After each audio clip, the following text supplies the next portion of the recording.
Hello, this presentation is an adaptation from Classroom Interventions at Work by Pat Quinn, the Total RTI Guide. So one of the things that he started off with when I went to this conference was, why do we worry about interventions? Why do we worry about differentiation? His comments were that when you do this, you're going to get more feedback because if you're working with smaller groups, you can get the feedback quicker. You can see the kids when they're making the mistakes or when they're trying something, you can see their successes, so you can immediately respond to that. I can honestly say that I saw this in my own classroom when we went to small group work with writing, rather than trying to do full class instruction on writing when I was only working with 4 or 5 kids. It was much better and the writing improved quickly because I was able to immediately fix something that was incorrect so they didn't write the whole paragraph that way and then turn it in and need to wait a whole day for feedback. You can target instruction to the student's ability and to where the students are at. That way then you're not wasting time teaching a concept that the students already have or teaching a concept that the students aren't ready for. You can target the practice on the skills that they need, and you get more data to help guide your instruction. Also, when the students know that they are accountable for their learning, they're going to be more motivated because they know they can't hide in that class of 30, that they will be seen. All right, so these are the foundational skills that we talked about that I said, hey, this is the next thing that we need to talk about when we talk about differentiation. And the first one that he pointed it out was redefine fair. And we did some of this in the classroom the last time that we met. His point is that the teacher has to make sure that the students know what fair really is. It's not that everyone gets the same, it's that everyone gets what they need. And this is important because I know we hear as teachers, well, why does so-and-so get a different assignment? Or why does so-and-so's test look different than mine? Why does so-and-so get to leave with the co-teacher? Things like that we've all heard. So you want to head that off. Don't waste your time with those arguments and teach them that everyone gets what they need is actually much more fair than everyone gets the same. And he actually suggested even playing some of the games that we played when we met last time. For example, if you'll remember when I had you guys in different places in the room and told you all that you had to get to the door in 2 steps. He lines kids up across the gym or across one side of the room and says, okay, here's your goal. I want everyone to run as fast as they can when I say go, and I want everyone to get to the other side of the gym at the exact same time. And start a discussion with your kids that, yes, some of them will need extra supports than others. Some of them will get the information quicker than others, and that's okay. The next thing he talked a lot about was routines and how you have to have the correct routines in your classroom for differentiation to work. The kids have to know what is expected of them. Otherwise, you're going to have problems. Because as we stated, in a classroom of 28 kids and you have 4 different things going on, that can get crazy. And so if you have established routines, it's going to help you control the chaos that could happen in your room. Some of the things that he talked about when we discussed this were, first of all, you need to let the kids know what are they supposed to do when they're finished with their work. Now, one of the things he pointed out, and I know I've been guilty of that, is homework is not a classroom management technique. What he meant by that is don't just add on to the homework to keep them busy. He said don't just give a longer assignment. Make sure whatever homework you're giving is appropriate for the concept that you are actually working on. Don't just try to give them extra problems to keep them busy. He said, he has different activities that are suggested, different things that they can do. If in your classroom, when you're finished with your work, you can move on to working on other classrooms' work, that's fine. But the kids need to know, what am I supposed to do when I'm finished with your work? Otherwise, they'll all be asking, what do I do next? Or if you don't want them sitting there and talking, you got to tell them, otherwise that's what they're going to do. The next thing that he said is you need to establish a routine for what is the student supposed to do if they have a question? Because the ideal goal here is that you'll be able to work with a smaller group of students during this small group time. And you don't want to be continually interrupted by questions that other students might have, that when they can solve some of those problems on their own. So he said, first of all, establish that you are not to be interrupted with your small group. Maybe they can have some sort of a visual that they can place on their desk if they have a question, and then you can address it when there's a chance to take a break from your small group. If they're working in partners, have them ask their partner first. One of the things I thought was really interesting is he actually has an answer sheet that's on his desk sometimes, and he has it there so that the kids can go check the answer sheet to see if they're right or not. Um, Also, he has a rule that says ask three before you ask me. I think that's probably for younger kids, perhaps. Maybe have somebody in the classroom that you identify as an expert for that day, and they can be the person that gets all of the questions. The next thing is, what are we supposed to do when we're getting our materials out? So if they've got extra materials that they need when they're getting ready to work, where are the materials kept? Make sure that they know where to access these materials so they're not asking you all sorts of questions to it. What materials are allowed out? Can they have the computer out? Do they have to have their book out? Things like that.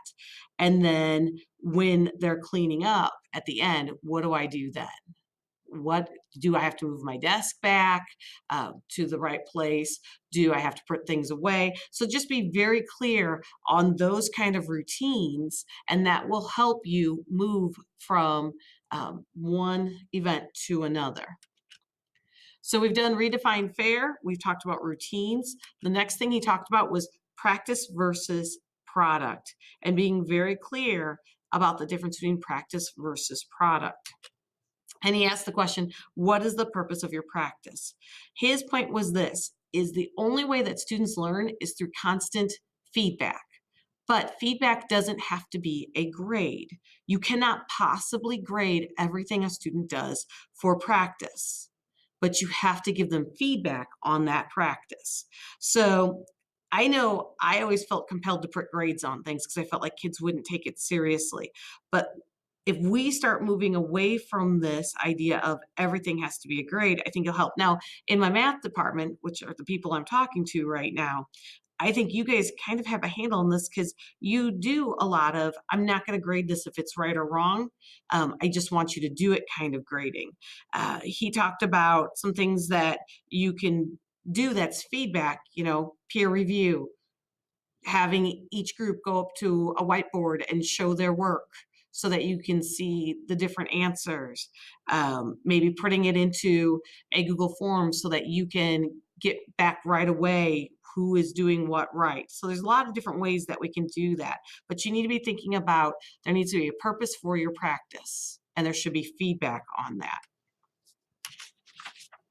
He talks about the feedback cycle, that you need to try something, you need to get feedback, you need to try it again, because that's how we learn. We don't learn by trying something and then getting feedback once and then moving on. All right, so we've talked about redefining fair, we've talked about routines, we've talked about practice versus product. The next concept that he went over was goals and interests. Now, this is where I think we might feel a little bit uncomfortable, but actually I think we're going to get a lot of good feedback. Oh, sorry about that. So what he said was, one of the things he focuses on, especially the first 9 weeks, is setting goals. So, and I think you have to tailor this to how you are comfortable as a teacher. He said basically they come in on Monday morning, he has a goal sheet, they have to set a goal for the week. He allows them a lot of flexibility. It can be an academic goal, it can be a extracurricular goal, it can be a goal in their own lives, and then he hands back out those sheets on Friday, has them write in a certain section how they did on achieving their goals. He said it gives them a lot of information about the students right away, lets them know a lot about their home lives, lets them know a lot about where are they at. Are they a student who really stresses about things? Are they a student who really is lacking direction? One of the things that you'll notice is that if you ask our students that are low performers, what's your goal? They'll give you the same answer. I don't know. So he's really seen a lot of growth through asking student goals. And I was thinking about this in a math teacher way. I think you could even just have the goal of being able to complete one kind of problem. And so you give them the problem on Monday, and then by Friday, check in and see if they can complete that goal. So if you don't want to go this version of they can do anything, you could direct it towards what's going on in your classroom. And then when you look at that, that would give you a lot of feedback. Did they get what they needed to get out of that week? Or do you need to do some reteaching? Um, and one of the things he said was out of the goals is the kids realize that whatever the learning is happening in the classroom is relevant to them because it's enabled him to connect what's going on in the classroom to what their goals are, which is also a lot of times a problem with our lower performing students. They don't see any relevancy in the classroom to them. All right, a couple of avalanche things that he talked about that you can do in your own classroom. He calls them avalanche because it starts off small and then has a big effect. We talked about one of these already, recognizing students' differences out loud, saying to them simply, I know some of you will know you'll know the information I'm going to give you today, but not everybody does. So we have to go over it today. Or some of you may struggle with this and that's okay. But really being conscious of thinking about the differences of the students in your classroom. And that's going to help you start to think about, how do I differentiate what I'm doing here? It also makes kids less invisible. It makes them feel like somebody's paying attention to them. Another thing that he said that he highly suggests, and I know some of you do this, is have students guess their grade at the end of the assessment. So have a little spot at the top of the test and say to them, hey, when you get done with this or at the end of the test, what grade did you think you should receive on this? What grade do you predict you will get? And he said, it's interesting, some of the kids are right on every single time. But then you have a group of kids who are always much lower than what they get, and you have a group of kids who are always much higher than what they're going to get. And both of those groups need to be addressed because the kids that have a misperception of what they know, they need to either understand that they need to work harder or they need to have their confidence built so that they feel better about what they're doing. Another thing that he talked about, and I thought this was really interesting, is while the kids are doing the assessment, you as the teacher write down your predictions of what their scores are going to be. And then when you get done grading it, see how close you were, because that's going to be a really good check for you to see how well you know your students. And sometimes there's going to be some surprises that you really thought this kid got it and they didn't at all. Sometimes you'll be surprised the kid who wasn't turning in his homework, he got it. He just didn't do the homework. So especially at the beginning of the year, I think that would be a really good activity. As the year goes on, typically we get a better feel for our students, but I think it would really make you think about what's going on. All right, so if you guys have any questions about what's in this video and what I meant when I said there's some foundational things that you need to put into place before you start differentiation, please come talk to me. Thanks for watching this video.